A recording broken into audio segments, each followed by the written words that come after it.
Pakistan has once again pulled the plug on the Indian axis to its skies. And for Indian Airlines, the detour is becoming an increasingly expensive bill. The Pakistan Airports Authority has extended its airspace restriction on Indian aircraft, meaning that Indian carriers will be continued to force around the Pakistani airspace on several international routes. The clearest figure comes from Air India.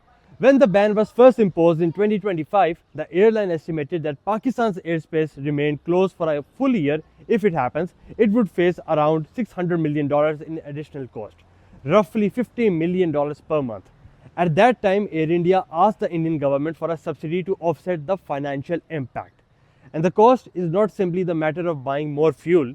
Indian aircraft had to take longer routes to reach Europe, North America, and other destinations, adding flight time, fuel consumption, crew requirements, and operational expenses. In some cases, the longer routes have also reduced the amount of cargo an airplane can carry.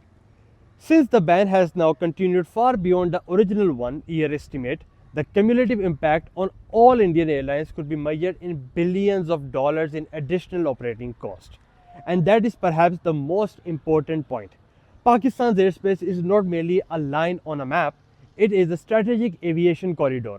Closing it forces Indian airlines to burn more fuel, keep aircraft in the air for longer, and spend more to connect India with some of the world's most lucrative international markets.